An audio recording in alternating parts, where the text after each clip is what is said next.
Time to eat lobster. When Gyeongsang returned from Tratin, he immediately came down with a high fever. This was the first time he had ever gotten so sick during his stay in Gyeonggi. It felt as if every nerve in his body was about to break, and hot iron beads seemed to be rolling around and making a racket inside his skull. At first, he found it bearable. It wasn't so bad to moan and groan and shed tears all night. It seemed that there was no time like being sick when you could so unapologetically pity yourself.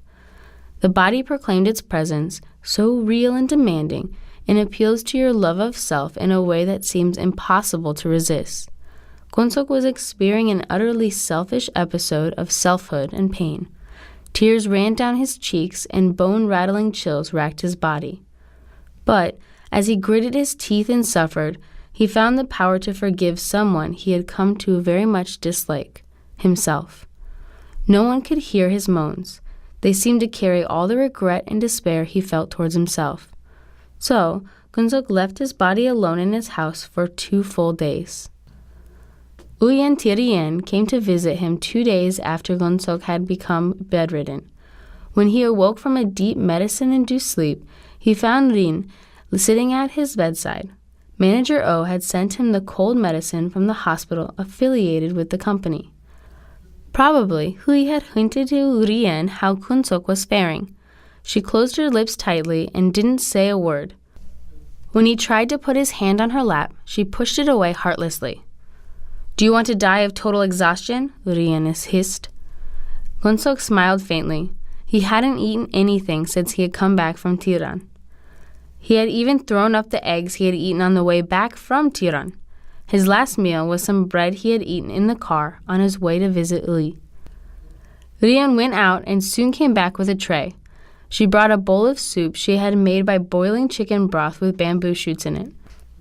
After putting the tray on a table, she grabbed him by the collar and propped his body up forcefully. Hyun-seok shook his head and said, "I don't have an appetite." "Are you planning on leaving a single woman to die alone? Do you want to marry me?" Kithon. This was the first time he had mentioned this word meaning marriage. The word had been a taboo between them until now. "I won't let you die until that happens."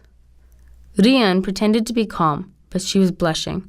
Perhaps because she was aware of it, she glared at Hyun-seok and thrust the spoon into his mouth. "Don't you know you have to eat something before you take medicine?" she said. Only after he had finished most of the soup did Rin release him so that he could finally lie on her lap after taking his medicine. Warmth he had never experienced before dampened his cheeks. There was no warmth in his memories of his mother. There wasn't even a single photograph of him taken on his 100th day celebration or his first birthday. It was only when he looked through the things left by his mother that he realized he actually had a few family photos. He was clearly present in the family photo, his brother's one remaining possession, but there was something unfamiliar in that scene. His mother and brother stood at either side of Hyun-seok, who stood in front of the college entrance ceremony hall with flowers in his hand. That photo must have represented, for his brother, the bill for Hyun-seok's 4-year college tuition. There was no graduation photo, which should have been the receipt. Instead, Hyun-seok found a different family photo of his brother. Of course, Hyun-seok wasn't in it. Hyun-seok thought of his brother's other family photo and asked Rin, "Shall we live together?" "You know we can't yet." She shook her head, as expected. Hyun-seok remembered how Rin's mother had once sneak attacked his house. "I cannot let my daughter live with a Korean. Rin, this cannot be. You will be cursed." Somehow, Rin, always so brave and strong-willed, didn't say a word to her mother. "Until your family approves?" Hyun-seok ventured. "If you want to marry right away, marry another woman," Rin said. "I won't hold on to you. Don't worry." After taking the medicine Rin gave him, Hyun-seok fell asleep in her lap. When he awoke, the telephone was ringing and he was sweaty. He picked up the phone with much effort, and Rin rushed out of the bathroom. She put a wet towel on Hyun-seok's forehead as he lay in bed with the receiver in his hand. "Did you take the medicine? How are you doing?" It was Manager O. "I feel a little better." Although a pain that seemed to be wrenching all of his bones out of their joints ran through his entire body, it was much more tolerable than it had been during lunch. Well, I'm guessing it's not an endemic like malaria. I don't think you'll die. If you don't feel too bad, why don't you take care of Manager Kim's case? Gun-seok looked up at the calendar. Manager Kim had to present himself at the police station the next day. It was Rian, not Gun-seok, who called Pamanguk. They're really asking too much of someone who's dying with fever pains. She grumbled and snatched the receiver from Gun-seok's hand. When he picked it up to call Pamanguk, Rian sighed deeply. She breathed in sharply a few times and bit her lower lip, as if she made up her mind about something. Then she asked him something unexpected. Do you really want me to live with you? Gun-seok nodded. You're aware that you would have to come to my house to live. Gun-seok nodded again.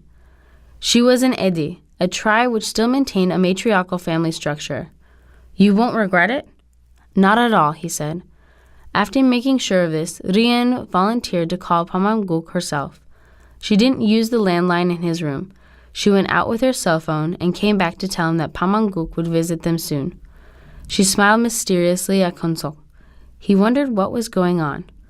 We'll settle everything today, Rian said even more mysteriously. Whatever she had told him, Pamanguk arrived before even 30 minutes had passed. He entered Gun-seok's room and greeted him enthusiastically, clasping his hands together and shaking them up and down.